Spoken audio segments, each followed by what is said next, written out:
Bonjour à tous. Alors aujourd'hui, j'aimerais vous présenter un Qigong que j'ai mis en place, que j'ai appelé le Swimming Qigong, parce qu'il fait référence à la natation. Et dans une précédente vidéo, j'avais parlé de l'intérêt des Qigong et du Tai Chi Chuan et de leurs principes, justement pour pouvoir les mettre en application dans d'autres sports. Et c'est ce que j'ai eu fait en natation. Et le Qigong que je vais vous présenter, en fait, m'a permis d'analyser le mouvement de la brasse, d'accord, de cet exercice de nage qu'est la brasse. Et je le pratique assez régulièrement sous forme de Qigong. Alors évidemment, on n'a pas l'élément, je ne suis pas dans l'eau lorsque je pratique ce Qigong-là. Il y a d'autres paramètres. Techniquement, les nageurs pourront certainement dire que le mouvement est faux, ce qui est fort possible, dans le sens où je pratique le Qigong de manière verticale, et je ne suis pas donc horizontal comme si j'effectuais la nage en question. Donc forcément, les membres inférieurs, les jambes n'interviennent pas dans ce type de Qigong que j'ai mis en place. Mais je le trouve très intéressant. Il y a beaucoup d'éléments et de principes à mettre en application dans ce mouvement-là. Et je vais vous le présenter tout de suite.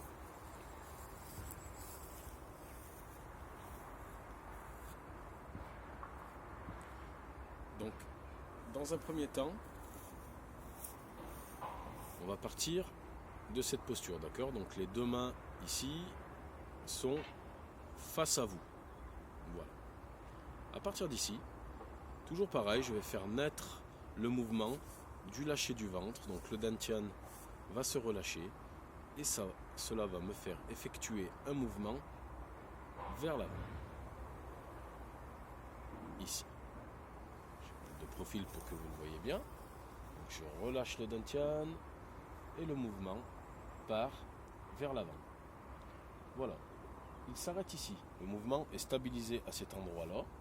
Voilà, parce que le lâcher du dantian fait que je stabilise mon mouvement à ce niveau-là, dans l'espace, et pas plus loin.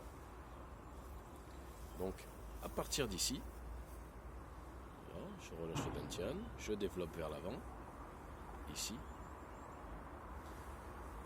et bien je vais effectuer, d'accord, un deuxième lâcher du dantian, pour cette fois restructurer, d'accord, pour faire en sorte que le mouvement qui s'est déployé ici dans l'espace, d'accord, qui commence à partir, et ben, revienne légèrement chez moi.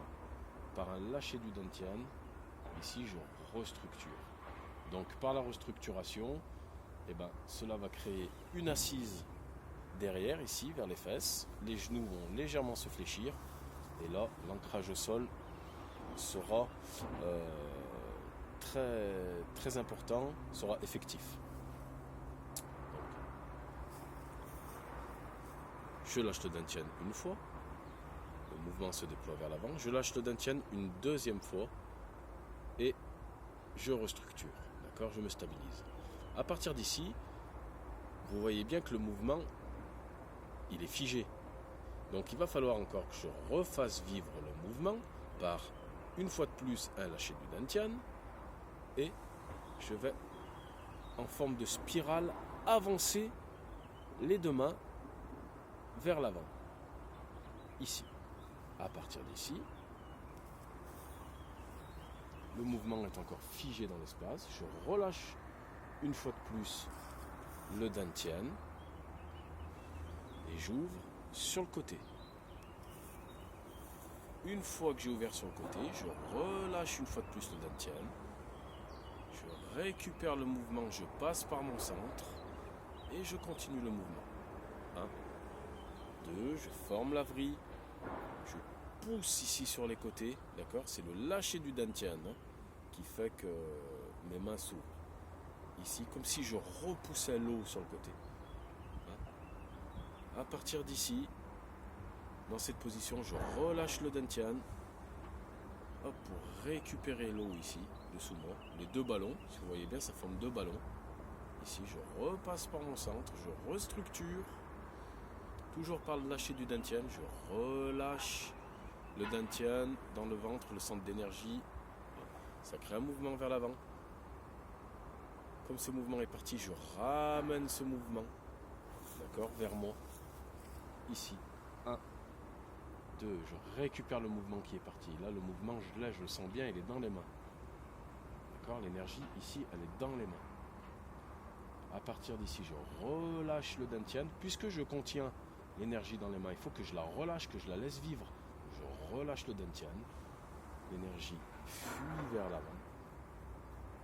Ici, je relâche encore une fois le dantian. Voilà, j'écarte, je relâche. Je repasse par mon centre. Et ainsi de suite.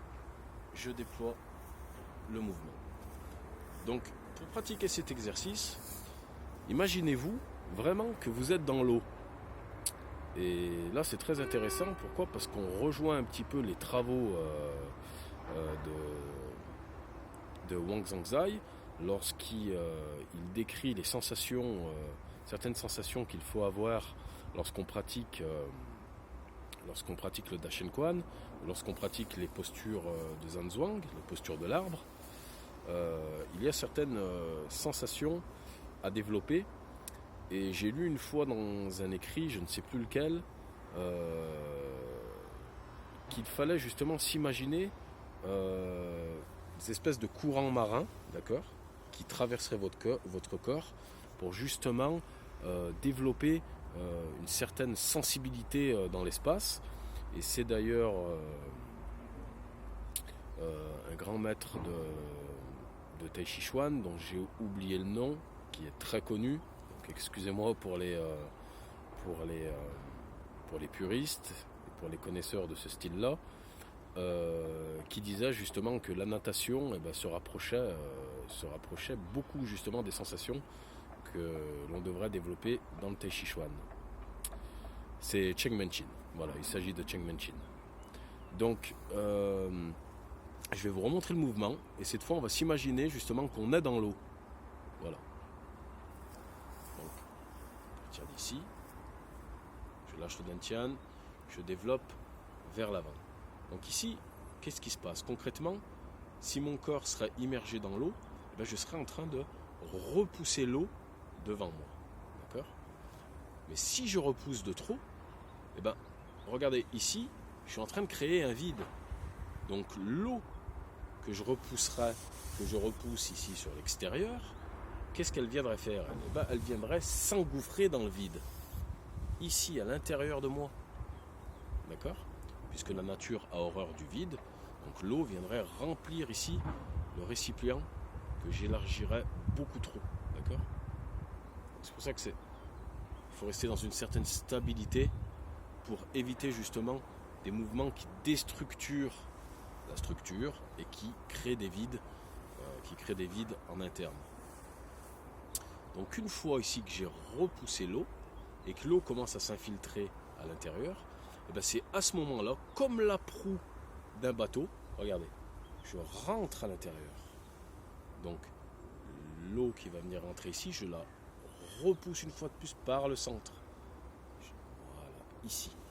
Je viens fendre l'eau, comme la proue d'un bateau. Et lorsqu'ici, je viens fendre l'eau, forcément, vous imaginez bien que l'eau, elle va continuer à circuler ici. D'accord ? Je fends ici, donc l'eau, elle va faire ça. Ici. Donc moi, je ne veux pas laisser fuir. Je ne veux pas laisser fuir l'eau qui circule ici, l'énergie qui circule. On peut comparer l'eau à l'énergie également. Donc, qu'est-ce que je fais ? Lorsque la proue du navire ici vient fendre l'eau, et que l'eau commence à circuler sur mes bords externes, en relâchant le dantian, je viens récupérer, épouser l'énergie, épouser l'eau. Si vous remarquez bien, les mouvements sont très spiralés. Donc ici, l'eau, elle remonte en spirale. Là, je viens la rejoindre. 1, 2, 3, 4, 1, 2, 3, 4.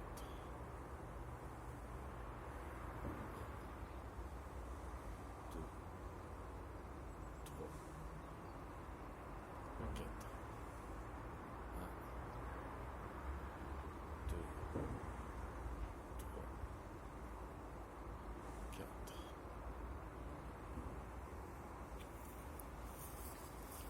Voilà pour ce qu'il en est de ce mouvement-là, qui est le mouvement de la brasse. Je vous conseille de le pratiquer dans la détente, avec le maximum de sensations, comme si vous étiez immergé dans l'eau, comme si vous repoussiez l'eau à chaque fois. Mais lorsque je repousse l'eau, n'oubliez pas que l'eau est un élément vivant, d'accord? Comme si un petit peu j'étais un rocher et que l'eau ici venait de face par rapport à moi. Qu'est-ce qu'elle va faire? Elle va venir contourner le rocher, d'accord? Donc cette énergie, elle circule en permanence, d'accord?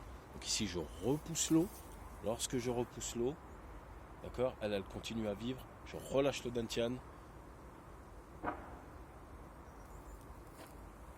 et je suis dans le suivi et dans l'écoute de ce flux liquide, d'accord, que l'on appelle l'énergie, que j'ai matérialisé ici par l'élément, par l'eau. Voilà. Entraînez-vous bien et merci d'avoir visionné cette vidéo.